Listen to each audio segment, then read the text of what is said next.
Attendance कौन लेगा? Teachmint. Paper कौन चेक करेगा?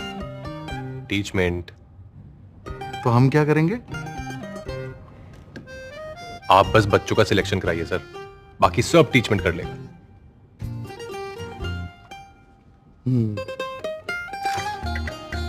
चाहे जैसी भी जरूरत हो, टीचमेंट पे टीचिंग आसान है। आज ही डाउनलोड करें टीचमेंट, इंडिया का नंबर 1 टीचिंग ऐप।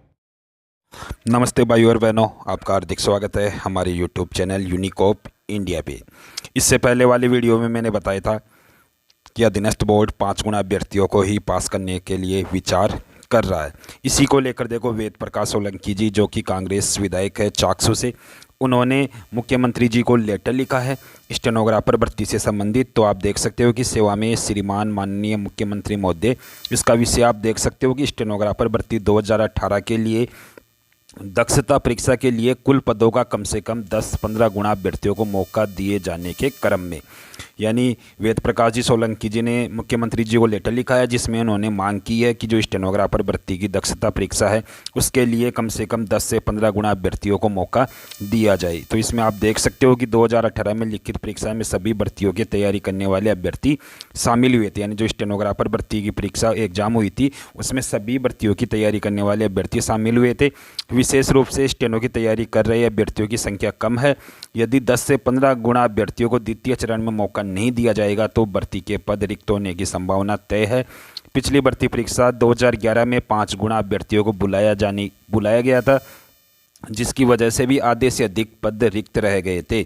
अतः इस बात को ध्यान में रखते हुए भर्ती परीक्षा के द्वितीय चरण के लिए कम से कम 10 गुना से 15 गुना अभ्यर्थियों को मौका प्रदान करने की कृपा करें, जिससे सभी विभागों तक दक्ष पर्याप्त कार्मिक मिल सके।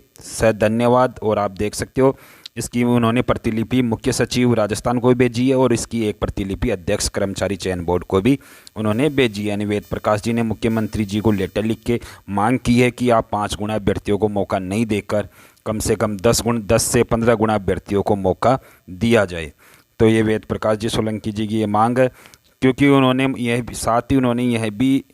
यह भी वर्णन किया है कि 2011 में जो स्टेनोग्राफर की भर्ती हुई थी उसमें 5 गुना अभ्यर्थियों को बुलाया गया था और लेकिन उसमें आधे से अधिक पद रिक्त रह गए थे, जिस कारण से ऐसी सिचुएशन इस बार भी उत्पन्न नहीं हो, इसलिए आप 10 से 15 गुना अभ्यर्थियों को बुलाए। तो ये जो अपडेट है यह मैंने आपको बता दी है।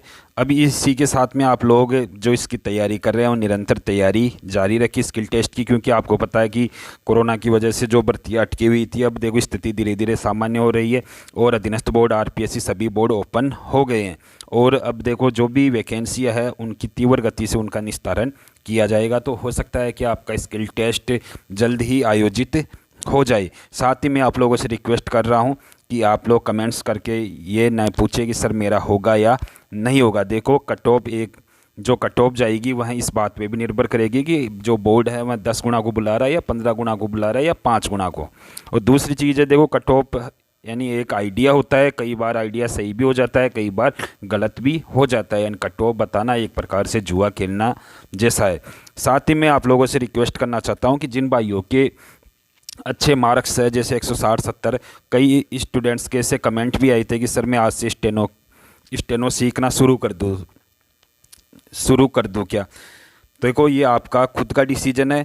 साथ ही मैं आप लोगों से एडवाइस देना चाहता हूँ कि स्टेनो यदि आप आज से स्टेनो सीखना यानी बिल्कुल ही आपको ABCD नहीं आती और आज से आप ABCD सीखना स्टार्ट करते हो तो यह देखो स्टेनो कोई हलवा नहीं है, यानी स्टेनो सीखने के लिए बहुत कड़ी मेहनत की आवश्यकता होती है। तो जिन भाइयों की स्पीड मेंटेन नहीं हो रही है यानी स्पीड इंक्रीज नहीं हो रही है तो वह धीरे धीरे और भी अच्छा प्रयास करके अपनी